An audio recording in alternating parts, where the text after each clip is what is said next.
Hello everyone, welcome to civil step Himachal. तो आज के इस लेक्चर में मैं आपके साथ कुछ एमसीक्यू शेयर करने वाला हूं जो कि जेओआईटी के एग्जाम के लिए आपके लिए बहुत इंपॉर्टेंट होने वाले हैं। तो ये जो क्वेश्चंस होंगे वो कंप्यूटर के सेक्शन से होने वाले हैं। जैसे कि आप सभी जानते हैं कि 140 क्वेश्चन जो है आउट ऑफ 200 आपको सिर्फ कंप्यूटर नॉलेज के ही पूछे जाएंगे। तो इसलिए ये काफी इंपॉर्टेंट हमारे पास कॉम्पोनेंट हो जाता है जेओआईटी के एग्जाम के लिए। तो चलिए शुरू करते हैं दोस्तों आज की क्लास। तो सबसे पहले तो आपको पता होना चाहिए हमारा शेड्यूल जो कि हम डेली बेसिस पे कंडक्ट करते हैं क्लासेस को। तो इसमें हम आपको मोस्ट इंपोर्टेंट क्वेश्चंस करवाते हैं जिसमें मैथ के क्वेश्चंस होते हैं, रीजनिंग के क्वेश्चंस होते हैं, जीएस के क्वेश्चंस रहते हैं हमारे पास। इसके अलावा कंप्यूटर के क्वेश्चंस भी हम आपके साथ शेयर करते हैं। तो बाकी सारा जो सिलेबस है जो हम शेयर करते हैं यूट्यूब पे वो वेरियस एग्जाम्स में भी पूछा जाता है। बट कंप्यूटर नॉलेज इकलौता ऐसा सब्जेक्ट है जो सिर्फ और सिर्फ जेओआईटी में पूछा जाएगा, और इसका कुछ पार्ट आपको एचपी सेक्रेटेरिएट के क्लर्क के पेपर में भी पूछा जाएगा, ठीक है, जिसको हम वर्ड प्रोसेसिंग भी कहते हैं। तो ये वाली जो वीडियो है ये दो तरह के स्टूडेंट्स के लिए, एक तो वो जो जेओआईटी की तैयारी कर रहा है और एक जो सेक्रेटेरिएट क्लर्क की तैयारी कर रहा है, ठीक है जी। तो चलिए शुरू करते हैं आज की क्लास। पहला क्वेश्चन देखो बच्चे आपकी स्क्रीन के ऊपर है। इसमें क्या पूछा गया है कि which among the following is closely related to the processor, कि इनमें से कौन सी जो मेमोरी है वो प्रोसेसर के सबसे ज्यादा क्लोजेस्ट है, ठीक है ना। अब देखो, जो मेमोरी प्रोसेसर के ज्यादा क्लोजेस्ट होगी वही फास्टेस्ट भी होगी, एक चीज हमेशा आपने याद रखना है। और अगर इनमें से अगर देखा जाए तो इन चारों में से जो फास्टेस्ट मेमोरी होती है उसको बोला जाता है main memory, out among four अगर मैं बोलूं तो, ठीक है। तो यही इस क्वेश्चन का क्या होने वाला है बेटा, आंसर होने वाला है। अगर मैं मेमोरीज की बात करूं, इसको समझना आपने थोड़ा सा। इसका आंसर जो होगा वो ऑप्शन नंबर ए होगा। मेन मेमोरी क्या होती है, जैसे हम बोलते हैं जो कंप्यूटर के लिए होती है मेमोरी, जैसे हम रैम कह सकते हैं, it is a part of main memory. ROM है, इसके अलावा रजिस्टर्स हैं, ठीक है, रजिस्टर्स हैं, ये सभी सभी किस में आते हैं हमारे पास, मेन मेमोरी का पार्ट होते हैं, ठीक है ना। इसमें और क्या क्वेश्चन बन सकता है, आपसे पूछा जा सकता है कि फास्टेस्ट मेमोरी कौन सी होती है। तो फास्टेस्ट मेमोरी कौन सी होती है, रजिस्टर, ठीक है। उसका आंसर क्या रहेगा, रजिस्टर रहेगा। तो register is the fastest memory. Clear. तो पहला क्वेश्चन आई होप आप सभी को समझ आ गया होगा, इसमें कोई भी आपको इश्यू नहीं रहा होगा। चलिए नेक्स्ट क्वेश्चन की तरफ चलते हैं। नेक्स्ट क्वेश्चन देखो जी आपकी स्क्रीन के ऊपर है। इसमें क्या पूछा गया है, the operation of combining two cells into a single cell in Excel is referred to as, कि अगर मान लो मेरे पास एक्सेल में, जैसे आपको सभी को पता है कि ऐसे सेल्स बने होते हैं, ठीक है, इस तरीके से कुछ सेल्स होते हैं हमारे पास। अगर आप एक्सेल की स्प्रेडशीट देखोगे तो आपको बोला गया है कि टू डिफरेंट सेल्स को अगर मुझे एक साथ करना है तो इस प्रोसेस को क्या बोला जाता है। तो बेटा इस प्रोसेस को बोला जाता है मर्ज सेल्स, ठीक है, इसको हम क्या बोलते हैं, मर्ज सेल्स। इसके अलावा और क्या क्या क्वेश्चन बन सकते हैं आपके पास एक्सेल में। तो एक्सेल में क्वेश्चंस कैसे पूछे जा सकते हैं, आपसे डिफॉल्ट सेटिंग पूछी जा सकती है इसकी। अब डिफॉल्ट सेटिंग से मेरा मतलब क्या है कि आपको यह पूछा जा सकता है कि एक्सेल में जो हम नंबर्स लिखते हैं वो कौन से अलाइंड होते हैं, है ना। नंबर्स की अलाइनमेंट क्या होती है सेल में, और अल्फाबेट्स की अलाइनमेंट क्या होती है। तो इनमें क्या होता है कि नंबर्स और अल्फाबेट दोनों की जो अलाइनमेंट है वो डिफरेंट होती है। जो अल्फाबेट्स होते हैं वो लेफ्ट अलाइंड होते हैं बेटा। लेफ्ट अलाइंड का मतलब क्या है कि अगर मान लो ये कोई सेल है, ठीक है, तो अगर मैं मान लो यहां पे लिखना चाहता हूं यस, तो यस कैसे लिखा जाएगा, इस तरीके से। वो क्या होगा, लेफ्ट अलाइंड होगा, लेफ्ट से शुरू होगा, ठीक है। उसी तरीके से अगर मैं नंबर्स की बात करूं तो कोई भी नंबर है, अल्फाबेट के नंबर से, दे आर राइट अलाइंड, ये क्या होंगे, राइट अलाइंड होंगे, ठीक है। राइट अलाइंड का मतलब क्या होता है कि मान लो ये मेरे पास कोई सेल है, तो अगर मैं मान लो यहां पे लिखता हूं 82, तो 82 इस तरीके से लिखा जाएगा, ठीक है। 82 जो है वो इस तरीके से लिखा जाएगा। तो आई होप आपको ये क्वेश्चन समझ आ गया होगा, ठीक है। तो यहाँ पे मैंने लिखा हुआ है आंसर में भी, the operation of combining two cells into a single cell in the Excel is referred to as merge cell. हम क्या करते हैं, सेल्स को मर्ज करते हैं, ठीक है। और बाकी देखो टेबल तो हो ही नहीं सकता, क्योंकि टेबल थोड़ी होता है उसमें, एक्सेल में क्या होते हैं, सेल्स होते हैं, ठीक है जी। और उन्हीं सेल्स को मिला के टेबल बनता है, बट टेबल को मर्ज नहीं करना, हमने सेल्स को मर्ज करने के लिए बोला गया है, ठीक है। नेक्स्ट देखिए, नेक्स्ट क्वेश्चन की अगर हम बात करें तो आपसे पूछा गया how many bits are equivalent to the one nibble, एक निबल में कितने बिट्स होते हैं। तो बेटा इसका जो आंसर है दैट इज 4 बिट्स। इसके बारे में आपको पता होना चाहिए, ठीक है। बिट क्या होता है हमारे पास, बिट की अगर हम बात करें तो bit are the smallest unit of memory. Memory की स्मॉलेस्ट यूनिट होती है जिसको हम 0 और 1 भी कहते हैं। तो 0 भी बिट है हमारे पास, 1 भी क्या है, बिट है, ठीक है, डिजिटल मेमोरी की ये फॉर्मेट होता है। उसके बाद इसमें क्या आता है हमारे पास, बिट के बाद आता है जी निब्बल, ठीक है, जो कि 1 निब्बल जो है वो किसके इक्विवेलेंट होता है हमारे पास, 4 बिट्स के। उसके बाद आता है 1 बाइट, ये किसके बराबर होता है, 8 बिट्स के। देन उसके बाद आपको पता है किलो बाइट आ जाते हैं, है ना, जैसे 1 KB की बात करें तो it is equal to 1024 bytes. उसके बाद केबी के बाद आता है MB, MB is equal to 1024 KB, ठीक है। देन आता है हमारे पास GB, GB is equal to 1024 MB। और उसी हिसाब से जीबी के बाद आता है हमारे पास TB, TB is equal to 1024 GB। And उसके बाद आता है हमारे पास टेराबाइट के बाद आता है एक्साबाइट, फिर एक्सोबाइट, जेटाबाइट, जोटाबाइट, फिर बहुत सारे बाइट्स आने शुरू हो जाते हैं, ठीक है ना, जेटाबाइट है, जोटाबाइट है, एक्साबाइट है। तो बेसिकली ये वाले जो है वो आजकल यूज हो रहे हैं, यहां तक तो यूज हो रहे हैं, ठीक है ना, टीबीज तक हम पहुंच चुके हैं नॉर्मल कंप्यूटर्स की फॉर्म में अगर देखा जाए तो। चलिए अब नेक्स्ट देखिए, नेक्स्ट हमारे पास क्वेश्चन नंबर 5 है। इसमें क्या बोला गया बच्चे, ध्यान से सुनना है ये वाला क्वेश्चन भी आपने। To allow someone to schedule your meeting and appointments dash feature of Outlook is used.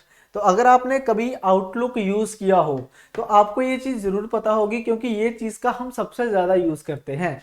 अगर मान लो आप ये चाहते हो कि आपकी जगह पे कोई और शेड्यूल करे, कैलेंडर्स को शेड्यूल करे, आपकी मीटिंग्स को शेड्यूल करे, अपॉइंटमेंट्स को शेड्यूल करे, तो उस पर्टिकुलर केस में हम क्या करते हैं, जो दूसरा पर्सन अलॉट करते हैं उसमें, ठीक है, दूसरा पर्सन जो अलॉट करते हैं उसको क्या देते हैं हम, डेलीगेट एक्सेस।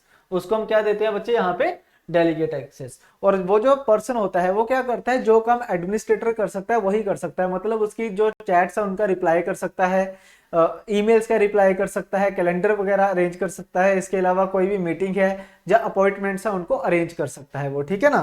तो डेलीगेट एक्सेस क्या होता है इसके बारे में आपको पता होना चाहिए कि delegate access is a more advance feature than just sharing your Outlook folders. सिर्फ फोल्डर शेयर नहीं करने, और भी काफी एडवांस होता है ये। If you want to grant additional permission such as allowing delegate the ability to create email messages or respond the meeting request, ठीक है, on your behalf you must use delegate access। फिर हम किसका use करते हैं, delegate access का use करते हैं, ठीक है जी, आउटलुक का फीचर होता है ये एक। जैसे नेक्स्ट देखो, नेक्स्ट क्वेश्चन की बात करते हैं अब हम।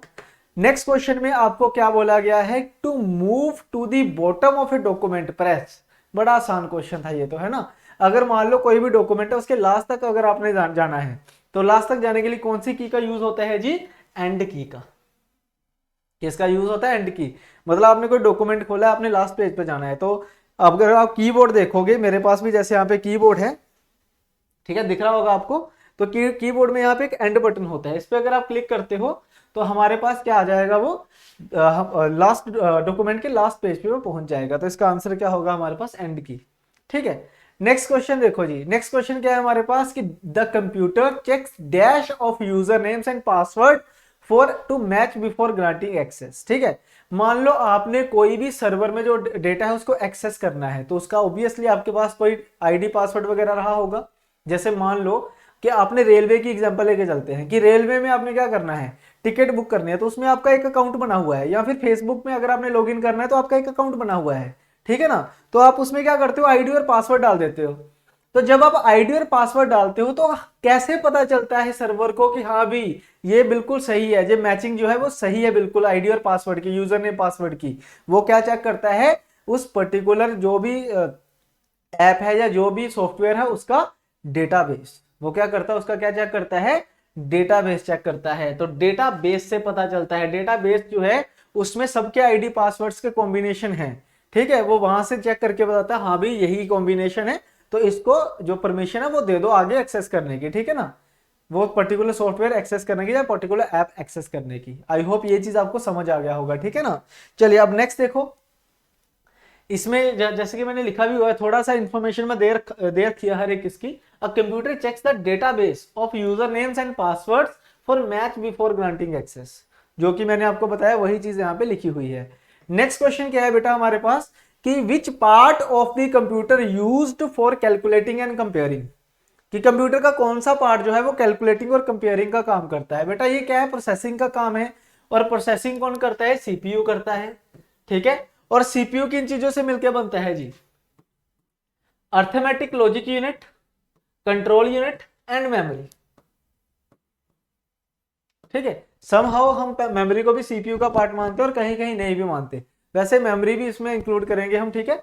तो देखो जी, मेमोरी का काम क्या है, स्टोरेज, स्टोर करना किसी भी एग्जीक्यूशन को या किसी भी प्रोग्राम को, ठीक है।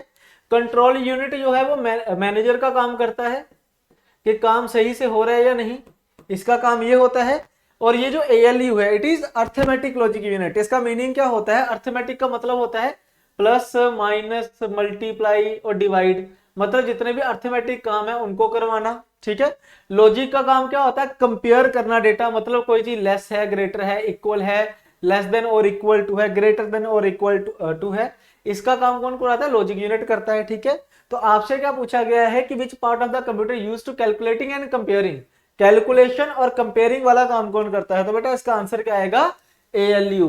और ALU की जो फुल फॉर्म होती है वो क्या होती है, अर्थमेटिक एंड लॉजिक यूनिट, ठीक है। अब CU के बारे में कंफ्यूज मत होना, इट इज कंट्रोल यूनिट। ये क्या करता है, जो भी हमारा इंस्ट्रक्शन साइकिल होता है, जैसे जिस तरीके से कंप्यूटर जो है वो प्रोसेस करता है सारा का सारा इनपुट और आउटपुट हमें देता है, उस काम को मैनेज करना कि क्या वो काम सही से हो रहा है, उसको कंट्रोल करने का जो काम होता है वो होता है हमारे पास कंट्रोल यूनिट का। तो आई होप ये चीज आप सभी को समझ आ गई होगी, ठीक है। तो इसका सोल्यूशन जैसे कि मैंने लिखा हुआ है यहाँ पे, an arithmetic logic unit ALU is a digital circuit used to perform arithmetic and logic operations, ठीक है। जैसे कि मैंने अभी आपको बताया था, it represents the fundamental building block of the central processing unit of a computer. Basic जो काम है, जो प्रोसेसर का या सीपीयू का जो बेसिक काम है वो ALU ही करता है, ठीक है ना। समझ गए होंगे आपको इस बात को भी। चलिए अब नेक्स्ट क्वेश्चन पे चलते हैं बेटा, इसका आंसर साथ ही लिखा हुआ है, ठीक है। ये इसमें एनिमेशन लगा नहीं प्रॉपर, तो क्या लिखा हुआ है, थ्रू डैश एन एडमिनिस्ट्रेटर और another user can access someone else computer remotely, ठीक है। तो मान लो मेरा कंप्यूटर है, अगर मेरा कंप्यूटर कोई और भी रिमोटली यूज कर रहा है, तो मैं क्या बोलूंगा जी, उस एडमिनिस्ट्रेटर को क्या बोलूंगा मैं, टेलनेट, ठीक है। क्या बोलूंगा, टेलनेट। अब आंसर लिखा हुआ तो डायरेक्टली बोल देता हूं मैं यहाँ पे, ठीक है, telnet. Telnet is an user command and an underlying TCP/IP protocol for accessing remote computers through telnet an administrator और another user can access someone else computer remotely, किसी और का कंप्यूटर भी इससे यूज किया जा सकता है। तो इसका आंसर क्या होगा, टेलनेट, ठीक है। चलिए नेक्स्ट क्वेश्चन देखिए, नेक्स्ट क्वेश्चन आपकी स्क्रीन के ऊपर है। इसमें क्या बोला गया है कि which of the following format can be added to the PowerPoint. तो पावर पॉइंट शो में, प्रेजेंटेशन में आपसे बोला गया है कि इनमें से कौन सा जो फॉर्मेट है वो हम ऐड कर सकते हैं, ठीक है। तो पहला क्या है, JPG यानी कि पिक्चर, ठीक है। दूसरा क्या है, GIF ग्राफिकल इंटरचेंजेबल फॉर्मेट, यानी कि ये भी एक फोटो ही होती है लेकिन ये क्या कह सकते हैं, लाइव पिक्चर होती है, ठीक है ना। WF क्या होता है, वीडियो फॉर्मेट होता है, तो वीडियो भी आ सकती है, तो हम इसमें JPG भी डाल सकते हैं, GIF भी डाल सकते हैं, WA भी डाल सकते हैं। तो इसका जो आंसर होगा वो होगा ऑल ऑफ दीज। आंसर क्या होगा इसका, ऑल ऑफ दीज, ठीक है। बट इसमें से क्वेश्चन क्या लिख के आ सकता है कि which of the following format can not be added. अगर मैं आपसे पूछूं कि कौन सा ऐसा फॉर्मेट है जो पावर पॉइंट में ऐड नहीं किया जा सकता, कमेंट सेक्शन में आंसर करिएगा इसका, ठीक है। मैं चेक करूंगा सबके आंसर। तो इस वीडियो का कमेंट में आपने ये आंसर करना है कि कौन सा फॉर्मेट नहीं डाला जा सकता है पावर पॉइंट में, ठीक है जी। तो मैं वेट करूंगा आपके आंसर्स का। चलिए अब नेक्स्ट क्वेश्चन पे चलते हैं।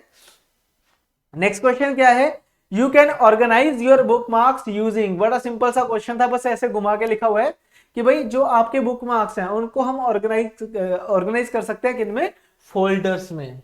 हम अलग अलग उनके फोल्डर्स बना सकते हैं, बाकी स्ट्रक्चर, कंटेनर्स और मेन्यूज कुछ भी नहीं होता। आंसर इज फोल्डर्स, ठीक है जी। तो आई होप ये वाली चीज भी आपको समझ आ गई होगी। इसमें भी बेसिकली यही लिखा हुआ है कि you can organise your bookmarks into folders by topic और टास्क एक्सेट्रा, मतलब टॉपिक वाइज या फिर टास्क वाइज आप उनको फोल्डर्स में कर सकते हो अरेंज, ठीक है। चलिए अब नेक्स्ट क्वेश्चन देखिए। नेक्स्ट क्वेश्चन में क्या है हमारे पास कि in which group can you find और replace text and select text और ऑब्जेक्ट इन ए डॉक्यूमेंट, ठीक है। अब देखो यहाँ पे ज्यादा कुछ आपको करने की जरूरत नहीं है, अगर आपको नहीं भी पता है ना कुछ भी, फिर भी आप आंसर कर सकते हो। ठीक है। अगर मान लो अगर आपको मैं कहता हूँ फाइंड, रिप्लेस, सेलेक्ट और ऑब्जेक्ट इन उसमें, तो आपका क्या आंसर रहने वाला है बेटा? कोई भी चीज फाइंड करनी है या आपने रिप्लेस करनी है, कहाँ पे करोगे? तो ये चीज आती है बेटा एडिटिंग में। अगर आप MS ऑफिस खोल के देखोगे, ठीक है, या कोई भी अगर आप खोल के देखते हो, तो उसमें क्या होता है, हमारे पास एक ऑप्शन आती है एडिटिंग की, जिसमें आपके पास क्या क्या आ जाता है, फाइंड का ऑप्शन है, रिप्लेस का ऑप्शन। अगर आपको दिख रहा होगा तो यहाँ पे ये वाला ग्रुप देखो एक बार, फाइंड, रिप्लेस, सिलेक्ट। देखो जी, find, replace, select, find, replace, select text. और ये कौन से ग्रुपिंग में है? एडिटिंग में। ये देखो एडिटिंग लिखा हुआ है, ठीक है। इसके अलावा पैराग्राफ वाला ये रहा हमारे पास, जिसमें अलाइनमेंट्स होते हैं, ठीक है, कि लेफ्ट अलाइन करेंगे, जस्टिफाई करेंगे, राइट अलाइन करेंगे, सेंटर अलाइन करेंगे, ठीक है। उसके बाद फॉन्ट की बात करें तो ये रहा फॉन्ट। फॉन्ट में क्या क्या चीजें होती हैं कि बोल्ड करना है किसी चीज को, ठीक है। ये रहा फॉन्ट हमारे पास। फॉन्ट में क्या होता है कि किसी चीज को बोल्ड करना है, इटैलिक करना, अंडरलाइन करना है, उसको शेडो देनी है। पावर पॉइंट में शेडो का ऑप्शन भी होता है, और शेडो का ऑप्शन पावर पॉइंट के अलावा और कहीं भी नहीं होता, ठीक है। इसके अलावा और देखो फॉन्ट का साइज क्या रहेगा, फॉन्ट का स्टाइल क्या रहेगा, वो सारा कुछ फॉन्ट में रहेगा, ठीक है। ये सारी चीजें आपको पता होनी चाहिए, ठीक है। तो जितने भी रिबन्स हैं, इन सभी रिबन्स में अलग अलग ग्रुपिंग होती है, जैसे क्लिपबोर्ड है, स्लाइड्स है, फॉन्ट है, पैराग्राफ है, ड्राइंग है, एडिटिंग है, वॉइस एंड डिजाइनर्स। तो ये सारे क्या है, डिफरेंट डिफरेंट ग्रुप्स होते हैं। तो इस तरीके से क्वेश्चन बनता है उसमें, ठीक है। इस तरीके से बेटा क्वेश्चन बन सकता है। तो आई होप आपको ये चीज अच्छे से समझ आ गई होगी। चलिए अब नेक्स्ट चलते हैं, नेक्स्ट क्वेश्चन की तरफ, ठीक है। इसमें पूरा सोल्यूशन है, जो मैंने अभी बोला है, मैंने आपको दिखाई दिया है, वही चीज सेम लिखी हुई है यहाँ पे, ठीक है। इसके अलावा दोस्तों, अगर आप सिर्फ कंप्यूटर की ही तैयारी करना चाहते हैं, तो उसके लिए हमारे पास इंडिविजुअल कोर्स भी है, जो 20 जून से ऑलरेडी स्टार्ट हो चुका है। इसमें आपको वीडियो रिकॉर्डेड लेक्चर मिलेंगे, और सारा का सारा बेसिक उसमें डिटेल्ड कवर हुआ है, ठीक है ना। जो भी आपका JOIT एग्जाम के पॉइंट ऑफ व्यू से जो इंपॉर्टेंट है, वो सारा इसमें कवर्ड है, ठीक है। तो अगर आप ये अवेल करना चाहते हो, तो डिस्क्रिप्शन में मैंने इसका लिंक दिया हुआ है, आप उस पर क्लिक करके इसको अवेल कर सकते हो। तो काफी 140 क्वेश्चन, तो देखो ऑलमोस्ट 70% जो सिलेबस है JOIT का, वो तो कंप्यूटर नॉलेज का ही है, ठीक है ना। तो आप अपनी 70% तैयारी सिर्फ इस पर्टिकुलर कोर्स से ही कर सकते हो, ठीक है जी। चलिए अब हम चलते हैं नेक्स्ट क्वेश्चन की तरफ। नेक्स्ट क्वेश्चन में क्या कह रहा है वो हमसे, कि walkie talkie is an example of which of the following. जो वॉकी टॉकी आपने सुना होगा, कभी आप मूवीज में भी देखा होगा, जितने भी पुलिस वाले होते हैं या हमारे फौजी भाई होते हैं, उनके पास भी क्या होता है जी, एक वॉकी टॉकी होता है, जिसमें हम बोलते हैं ना कि गो देयर, ओवर ओवर करके कुछ करते हैं ना। तो क्या होता है वॉकी टॉकी? आपसे बोला गया है कि वो कौन सा, किस चीज का एग्जाम्पल है। तो ऑप्शन है simplex communication, half duplex communication, full duplex communication, and fourth option is semi duplex communication. अब पहले कम्युनिकेशन क्या आपको पता होना चाहिए कि कितनी तरह का होता है बेसिकली इसमें। तो सेमी डुप्लेक्स कम्युनिकेशन तो बेटा कोई होता ही नहीं है, ये तो कुछ होता ही नहीं है, ठीक है। उसके बाद आता है सिंप्लेक्स कम्युनिकेशन। सिंप्लेक्स कम्युनिकेशन क्या होता है कि बस मैं सेंडर हूं, आप रिसीवर हो। सिंप्लेक्स की अगर मैं बात करता हूं, तो इसमें क्या होता है कि एक होता है सेंडर और एक होता है रिसीवर, दैट्स इट, बस। जो रिसीवर है वो सेंड नहीं कर सकता, और जो सेंडर है वो रिसीव नहीं कर सकता। इसे कहा जाता है सिंप्लेक्स मोड ऑफ कम्युनिकेशन। उसी तरीके से अगर मैं बात करता हूं हाफ डुप्लेक्स की, हाफ डुप्लेक्स में क्या होता है कि सेंडर है, रिसीवर है, सेंडर और रिसीवर दोनों तरफ है, ठीक है। बट इसमें एक कंडीशन होती है, वन एट ए टाइम। एक टाइम में आप या तो सेंडर बन सकते हो या फिर रिसीवर बन सकते हो, ठीक है ना। या तो आप सेंडर बन सकते हो एक टाइम में, या फिर रिसीवर बन सकते हो। ऐसा नहीं है कि आप एक ही टाइम में डेटा सेंड भी कर रहे हो, रिसीव भी कर रहे हो, ऐसा नहीं है। फिर आता है फुल डुप्लेक्स। अब फुल डुप्लेक्स जो होता है वो कुछ इस तरीके से होता है जी, कि हमने क्या किया है कि यहां पे सेंडर रिसीवर है, और यहां भी सेंडर रिसीवर है, और एक ही टाइम में ये पर्सन सेंड भी कर सकता है डेटा और रिसीव भी कर सकता है। जिसकी एक एग्जांपल देता हूं, अगर हम आपस में मोबाइल पे बात करें, तो मोबाइल में क्या होता है कि मैं बोल भी रहा हूं और सुन भी रहा हूं, है ना। आपस में बहस भी कर सकते हैं इससे, है ना, दोनों बोल भी सकते हैं, आर्गुमेंट भी हो सकती है। तो वो कौन सा मीडियम होता है? फुल डुप्लेक्स, ठीक है। But in case of half duplex, इसमें कभी भी बातें जो है वो ओवरलैप नहीं होंगी, मतलब आप मेरी बात काट नहीं पाओगे। हाफ डुप्लेक्स में क्या होता है बेसिकली कि पहले मैं डेटा सेंड करूंगा और आप रिसीव करोगे, फिर मैं ओवर बोलूंगा, फिर आप क्या करोगे, डेटा सेंड करोगे और मैं रिसीव करूंगा। और ये प्रोसेस कौन सी किसकी है, वॉकी टॉकी की ही है। तो मतलब वॉकी टॉकी क्या होता है, हमारे पास हाफ डुप्लेक्स कम्युनिकेशन होता है, ठीक है। और सिंपलेक्स क्या होता है, इसका एक सिंपल सा एग्जांपल, अभी आप मेरा वीडियो देख रहे हो तो क्या है, ये सिंपलेक्स ही तो है। मैं डेटा सेंड कर रहा हूं, आप रिसीव कर रहे हो, दैट्स इट। आप नहीं कर सकते सेंड यहाँ पे, ठीक है ना। तो ये क्या है, सिंपलेक्स मोड ऑफ कम्युनिकेशन हो गया यहाँ पे, ठीक है। तो आई होप ये वाला क्वेश्चन आप सभी को समझ आ गया होगा। अब हम चलेंगे नेक्स्ट क्वेश्चन के ऊपर। नेक्स्ट क्वेश्चन देखो जी क्या है, इसमें सारा ये लिखा हुआ है जो मैंने अभी आपको समझाया है पूरा, ठीक है। नेक्स्ट क्वेश्चन क्या है हमारे पास कि which of the following is not a type of database, ठीक है। एक्चुअली डेटाबेस मैनेजमेंट सिस्टम होना चाहिए था। तो विच of the following is not a database, okay. तो डेटाबेस मैनेजमेंट सिस्टम की अगर हम बात करें तो ये तीन तरह के सॉरी इसमें क्या होता है, चार तरह के मॉडल होते हैं, ठीक है। तो आपसे बोला गया इनमें से ये कौन सा मॉडल नहीं है, तो बेटा मॉडल कौन से, हायरार्किकल मॉडल होता है, रिलेशनल मॉडल भी होता है, नेटवर्क मॉडल भी होता है, और जो चौथा मॉडल होता है वो होता है ऑब्जेक्ट ओरिएंटेड मॉडल, ठीक है। तो ट्रांजिशन मॉडल कुछ भी नहीं होता, ठीक है। ट्रांजिशन मॉडल जो होता है वो कोई नहीं होता है डेटाबेस में, तो इसलिए यही हमारा आंसर होगा, ठीक है। हायरार्किकल की अगर हम बात करें तो इस तरीके से होता है ये, इस तरीके से क्या होता है, हायरार्की बननी शुरू हो जाती है, ठीक है। इस तरीके से क्या होता है, ऐसे हायरार्की बननी शुरू हो जाती है, ये होता है हायरार्किकल मॉडल, ठीक है। अगर मैं बात करता हूं नेटवर्क मॉडल की, तो नेटवर्क मॉडल क्या होता है, इसी की तरह का होता है, बट इसमें क्या होगा इस तरीके से आ सकता है, इस तरीके से ये बन जाता है, ठीक है ना। इस तरीके से ये चीज बन जाती है, मतलब जो हमारा यहाँ पे वैल्यू है, इसके दो पेरेंट भी है, मतलब इसके ऊपर भी दो हो सकते हैं। हायरार्किकल में क्या होता है कि जो ऊपर वाला बंदा है उसके नीचे जो चिल्ड्रन है वो मल्टीपल हो सकते हैं, लेकिन जो चिल्ड्रन है उनके मल्टीपल पेरेंट नहीं हो सकते। मतलब अगर मैं ऊपर से जाता हूं तो ऊपर हमेशा एक ही मिलेगा आपको। तो यहाँ पे क्या होता है कि चिल्ड्रन भी मल्टीपल हो सकते हैं और पेरेंट भी मल्टीपल हो सकते हैं, ठीक है। तो आप ये कह सकते हो कि हायरार्किकल मॉडल में जो लैग था उसी को ही ठीक किया गया था नेटवर्क मॉडल में। ये नेटवर्क मॉडल है, ठीक है। और उसी तरीके से अगर मैं बात करूं रिलेशनल मॉडल की, तो ये सबसे ज्यादा यूज किया जाने वाला मॉडल है हमारे पास। इसमें क्या होता है, रोज होते हैं और कॉलम्स होते हैं, इस तरीके से होता है, रोज होते हैं और कॉलम्स होते हैं, इसे कहा जाता है relational model, relational models of DBMS, ठीक है जी। तो इस तरीके से तीन मॉडल जो थे वो मैंने आपके साथ कर दिए हैं, सारे के साथ डिस्कस, ठीक है। ब्रीफ इंट्रोडक्शन आपको दे दी यहाँ पे। नेक्स्ट क्वेश्चन देखो जी, नेक्स्ट क्वेश्चन आपकी स्क्रीन के ऊपर है। इसमें क्या बोला गया है कि which among the following can control the look of your entire presentation including font, colour, background, effect, everything else, ठीक है। कि ऐसा कौन सा हमारे पास कंट्रोल होता है जो हमारी पूरी की पूरी प्रेजेंटेशन, चाहे वो फॉन्ट है, चाहे वो कलर है, चाहे वो बैकग्राउंड है, चाहे वो इफेक्ट है, सबको क्या कर देता है, चेंज कर देता है। तो बेटा उसको बोला जाता है मास्टर स्लाइड, ठीक है। हैंड आउट मास्टर कुछ नहीं होता, स्लाइड शो तो क्या जो अभी चला रहा हूं इसको स्लाइड शो कहते हैं। थिसारस में क्या होता है, आपको आपको उसका डिक्शनरी की ऑप्शन आनी शुरू हो जाती हैं, ठीक है ना। तो जो स्लाइड मास्टर होता है, जैसे अगर आप देख रहे हो, थोड़ा सा समझने की कोशिश करना।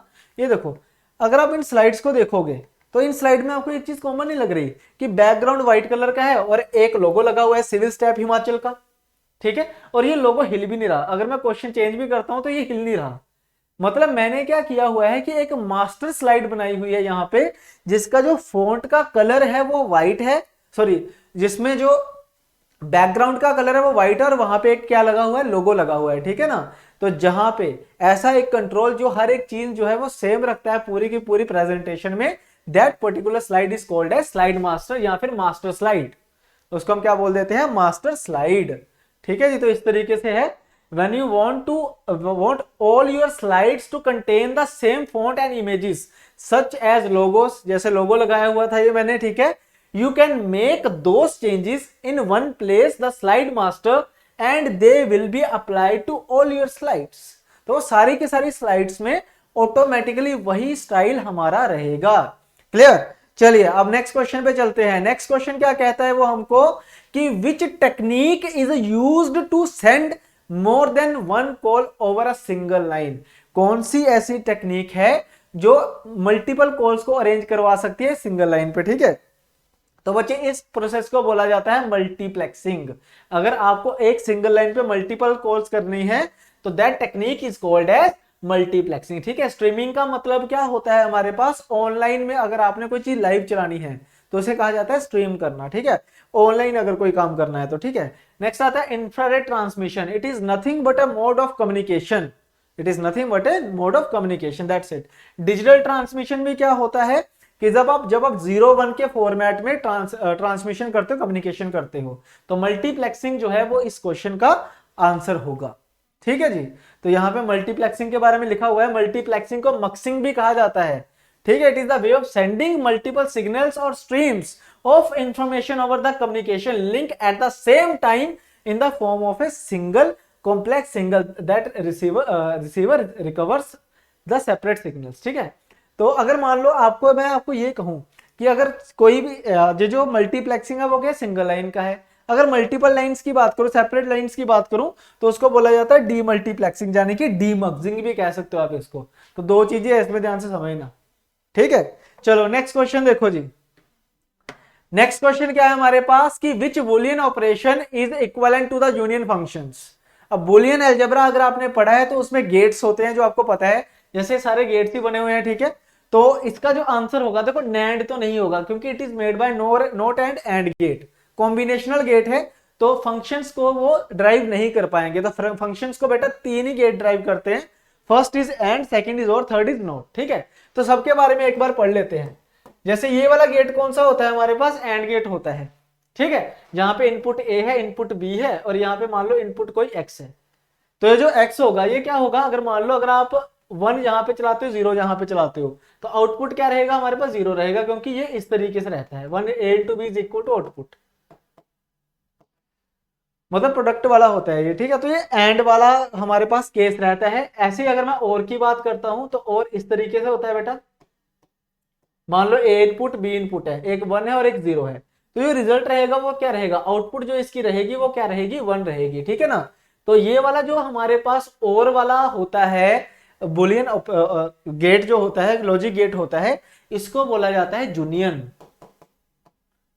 फंक्शन। ठीक है, इसको बोला जाता है इंटरसेक्शन फंक्शन, इसको बोला जाता है इंटरसेक्शन फंक्शन। ठीक है, और जो नोट गेट होता है, नोट क्या होता है जी, इस तरीके से होता है कि अगर 1 भेजोगे तो 0 आएगा, आउटपुट क्या रहेगी, 0 रहेगी, 0 भेजोगे तो 1 आएगा। ऑपोजिट कह सकते हैं आप इसको, या फिर इसको हम क्या कह सकते हैं, इन्वर्टर भी कह सकते हैं, इन्वर्टर।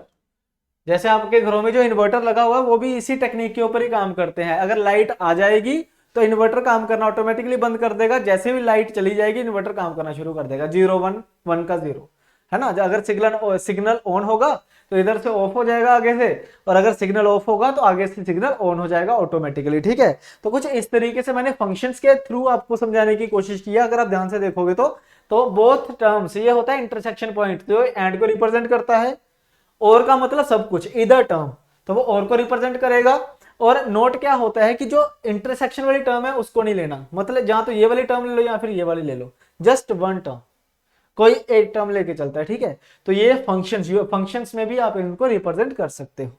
ठीक, चलिए अब नेक्स्ट क्वेश्चन देखो जी। नेक्स्ट आएगा हमारे पास व्हाट इज अ हाइपरलिंक। अब हाइपरलिंक में ना काफी बच्चे कंफ्यूज होते हैं और वो गलत आंसर मार्क कर देते हैं।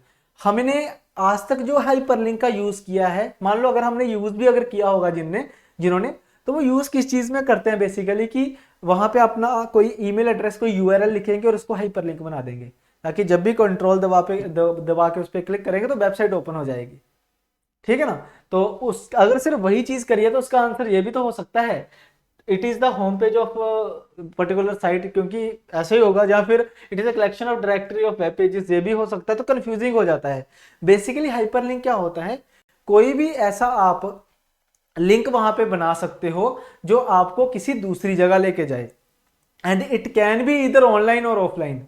मतलब ऐसा है कि मान लो मैंने अपने कंप्यूटर के फोल्डर में एक हाइपरलिंक बनाया है, मान लो मैंने उसमें क्या लिखा है, कंप्यूटर लिख दिया और उसको हाइपरलिंक बना दिया। उसमें लिंक क्या डाला हुआ है कि मेरा कंप्यूटर का डेटा जहां पड़ा हुआ है ना मेरे पीसी में, वो वाला फोल्डर, तो वो फोल्डर तक भी आपको पहुंचा देगा। ऐसा नहीं है कि सिर्फ ऑनलाइन ही जाएगा, वो आपको उस पर्टिकुलर फोल्डर तक भी पहुंचा सकता है। तो यहाँ पे इसका जो आंसर होता है वो क्या होगा, इट इज अ टेक्स्ट और image that you can click to jump to a new document और पेज। डॉक्यूमेंट भी ओपन हो सकता है उससे बेटा, ठीक है जी, डॉक्यूमेंट भी ओपन हो जाएगा, पेज भी ओपन हो जाएगा। It can you can also put URL into it, URL भी आ सकती है उसमें, ठीक है ना। तो सिर्फ यूआरएल नहीं आएगी, कोई डॉक्यूमेंट भी ओपन हो सकता है और कोई पेज भी इससे ओपन किया जा सकता है। तो answer of this question is option number A, option number A, ठीक है। चलिए, तो ये रहा हमारे पास सारा कुछ लिखा हुआ है जो मैंने अभी आपको बोला है इसके बारे में। नेक्स्ट आएगा हमारे पास what is UTP in network terminology. तो यूटीपी क्या होता है बेटा? यूटीपी क्या है? हमारे पास एक मोड ऑफ कम्युनिकेशन, एक वायर होती है जिसका फुल फॉर्म होता है अनशील्डेड ट्विस्टेड पेयर, ठीक है जी। एक एसटीपी होता है शील्डेड ट्विस्टेड पेयर और एक होता है अनशील्डेड ट्विस्टेड पेयर। अब इसके बारे में हमने देखी होगी ये वाली, अगर बात करूं तो इस तरीके से वायर होती हैं, ये दिख गई होगी आपको। ये वायर कभी आपने अपने घर में देखी होगी, अगर आपने इंटरनेट लगवाया हुआ है ना अपने घर में, if you are internet user, या फिर कहीं ऑफिस में देखी होगी जहां जो लैन केबल होती है वो यही तो होती है, मल्टीपल वायर्स होती हैं इसमें, मल्टीपल वायर्स होती है, ठीक है। तो ये क्या होता है हमारे पास? Unshielded twisted pair, unshielded twisted pair, ठीक है जी। पॉपुलर टाइप ऑफ केबल है जो ज्यादातर किसमें यूज होती है? लोकल एरिया नेटवर्क्स में, यानी कि लैन वायर बोला जाता है इसको। आई होप ये चीज आपको समझ आ गई होगी, ठीक है। नेक्स्ट क्वेश्चन देखो जी, नेक्स्ट और आज की क्लास का लास्ट क्वेश्चन है जिसके बारे में मैं ऑलरेडी इसी क्लास में ही बता चुका हूं। The mode of communication which is used in both direction in the same time. जैसे मोबाइल फोन होते हैं, तो आंसर क्या रहेगा हमारे पास इसका? Full duplex. आंसर क्या रहेगा बच्चे इसका? फुल डुप्लेक्स रहेगा। डबल डुप्लेक्स कुछ नहीं होता। देखो तीन तरह के कम्युनिकेशन होते हैं बस, एक तो होता है सिंप्लेक्स, एक होता है हाफ डुप्लेक्स, एक होता है फुल डुप्लेक्स। तो इसका आंसर क्या रहेगा हमारे पास? फुल डुप्लेक्स, ठीक है जी। तो ये 20 मोस्ट एक्सपेक्टेड क्वेश्चन थे जो आपको आपके एग्जाम में पूछे जा सकते हैं। तो आई होप ये सारे क्वेश्चंस आपको अच्छे तरीके से समझ आ गए होंगे। स्टिल अगर आप कंप्यूटर नॉलेज को बिल्कुल बेसिक से करना चाहते हो, अच्छे तरीके से सारे कंसेप्चुअल क्लैरिटी के साथ करना चाहते हो, और अगर आप जीओआईटी के एग्जाम की तैयारी कर रहे हो, तो ये कोर्स आपके लिए बहुत बेनिफिशियल रहेगा बेटा। रिकॉर्डेड कोर्स है पूरा का पूरा, ठीक है। आप पूरे लेक्चर देखिए, इसके साथ काफी एमसीक्यूज भी अटैच्ड रहेंगे आपके, ताकि आप इजीली जो है वो एग्जाम की तैयारी कर सके, ठीक है जी। तो आई होप आपको ये क्लास अच्छी लगी होगी। अगर क्लास अच्छी लगी है तो वीडियो को लाइक करना ना भूलें, अपने दोस्तों के साथ इनको शेयर जरूर करें, और अगर आप नए हो तो चैनल को सब्सक्राइब करें। धन्यवाद।